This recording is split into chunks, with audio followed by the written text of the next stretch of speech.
Good morning out there, in there, out there, from in here, out here, and Vivi's over there. Oh well, I think I'll do my best to go it alone. Morning, Mark, Mariana, Joe. Welcome to the Sentimentalist. Julie's being really brave today. She's got a neck. What's that mean? A neck injury. It's terribly painful.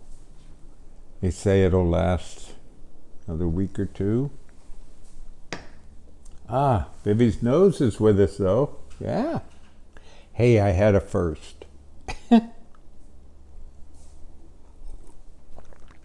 Yesterday,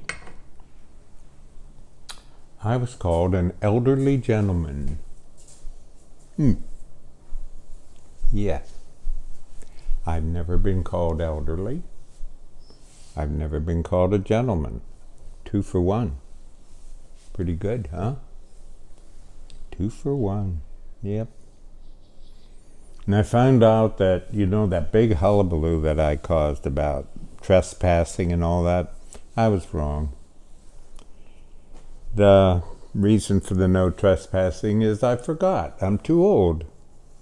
We live in a litigating society, and the reason to keep children, etc., out of the woods is fear of litigation if they get hurt. I was wrong. I'm too old for this time. Are any of you? I really am. Somebody said that in our wonderful landscapes group last night. GF said it. GF said it, just hit him the other day that, wait a minute, I'm in a place where, it wasn't that I don't belong, he had a better way of saying it, but I'm not right for this world or something like that. Their little thing to exchange is I ask everyone to tell us something that in their lives they'd never expected. And they all had long lists. They had to pick one, but just about everybody said, oh, my list is so long. It started off by the first person, Jeff Monroe. He was first. And what in your lifetime did you never expect? He went, Trump. Yeah. I don't know if scared's the right word, but I think I'm taken seriously that they want a dictatorship.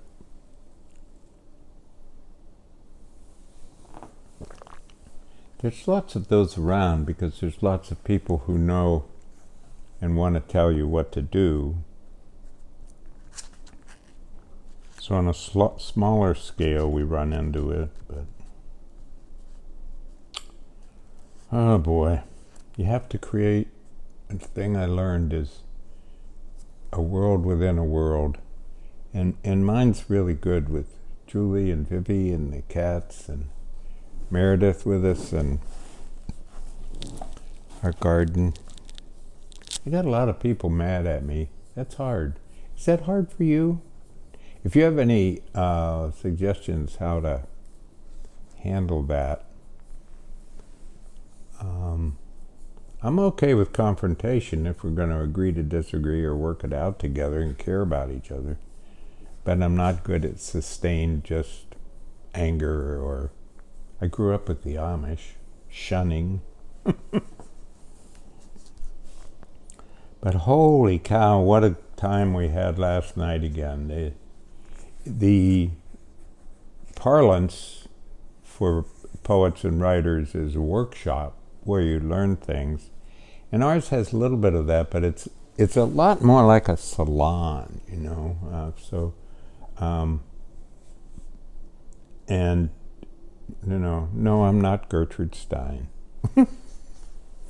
It's a lot like a salon where there are these wonderful poems and these wonderful subjects that come up where people talk with one another about them. and we learn from one another, but these people are so accomplished, published, accomplished, stronger poems. I don't want to be snide, but stronger poems than I read in a lot of literary magazines. I read 3 or 4 and toss them. These are so much more important and poignant, moving,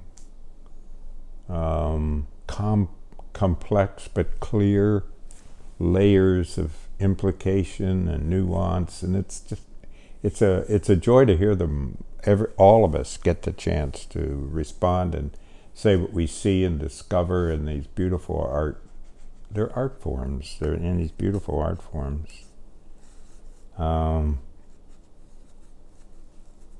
not paraphrase Lou Gehrig, I'm the luckiest man on the face of the earth to get to be with them.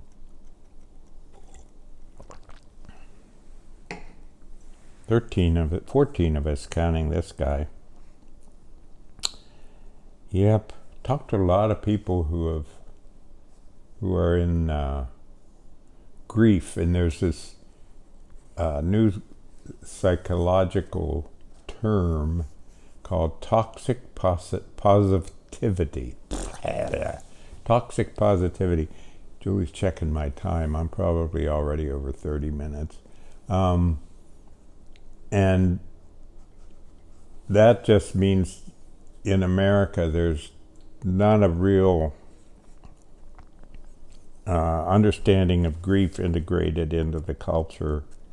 And so you end up with, are you over it yet? Are you doing okay? Is everything fine? This too shall pass. That's a good one. Time, it takes time. Cheer up, on and on. Instead of just bringing over a potato salad and sitting for a bit, I guess. Yeah. There's a wonderful Poetry Passages program you might enjoy with, he's so good at conversation, Clifford Rames. It's with the exceptional poet Christine Rhine. And her responses are thoughtful and quiet and gentle and warm-hearted, and her poems are beautiful to hear read. Clifford just goes like this. They're beautiful to hear read. I heard a wonderful comment by a visiting UCC pastor who came to our church and said, the thing about the UCC is if you've seen one UCC church, you've seen one UCC church. They're also marvelously, marvelously different. I went to my neurologist for all the, I have peripheral neuropathy, and it's funny because it must have something to do with your mind, because when I'm walking Vivian, it doesn't seem like my legs suddenly lean. I just suddenly lean and have to stick my leg out to catch my balance. It's a strange one. If you have it, you know what I'm talking about. If you don't, it's just an interesting thing. So I have rotator cuff on both sides, so the pain and arthritis comes down to the elbow, and I'm feeling sorry for myself. But here's the point: you go into the neurologist and says, "Can you do this?" And I go, "That's all," and then this, and walk for me. And you pay your copay, and here there's nothing we can do. In 38 years at the college, I wish I could have said that. I wish I could have looked at the students' work and said, there's nothing I can do. Oh boy. I asked my grandmother, my Lala, L-A-L-A, I asked her one time, what are the 3 things that changed your life? And, that's a terrible question with the number 3. But she was just all chipper about it. And she said, I can answer that. She said, 1 is the airplane, because it doesn't matter When I look up there, I can't imagine it's up there. I don't know how it does that and doesn't just, how's it get off the ground?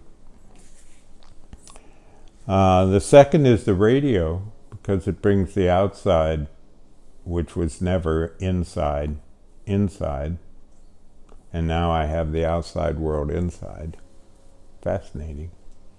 And I thought about that the other day because I was thinking, boy, we don't even have to turn on the news. We don't have to even read the paper. We just feel it as soon as we wake up, because they're so dictatorial about the way things are. It's tough, just walking around carrying it. We talked about that last night too. It's, man.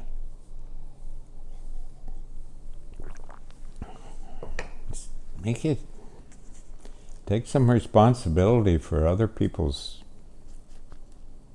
days, you know. And her third one was penicillin, because if it had been discovered, her husband would have lived. So that one was moving, poignant. Mary McSchmidt, check her out, Google Mary McSchmidt, and she has this wonderful column. She's doing this study all where they place benches, and especially for elderly gentlemen. Because oftentimes, and I noticed this down in our little town, they're out in the sun all the time. And then she's asking for people to send her bench stories. So if you have a bench story, boy, she prints them online. They're wonderful to hear these specific bench stories. Funny, touching, wonderful. And another member of our landscape group, Jeff Monroe, Google Jeff Monroe, Munroe, and he has a set of 1964 baseball cards, 587 of them. And every day he writes a piece, not long, about them that is riveting, because he finds the most, I don't know, and he won't disclose, I can't get him to say where he finds this information about so-and-so selling watermelons or something when he was 12 years old. I don't know where he finds these. And some of them are just hilarious. They're really, really, really, really, really, really, really, really funny. Yeah, let's see what else we have here. Not too much.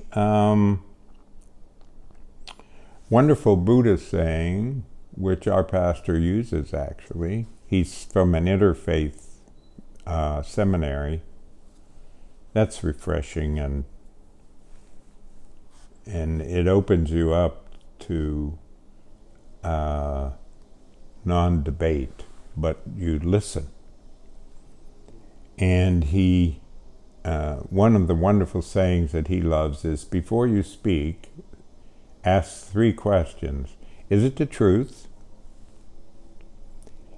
Is it necessary? And is it kind?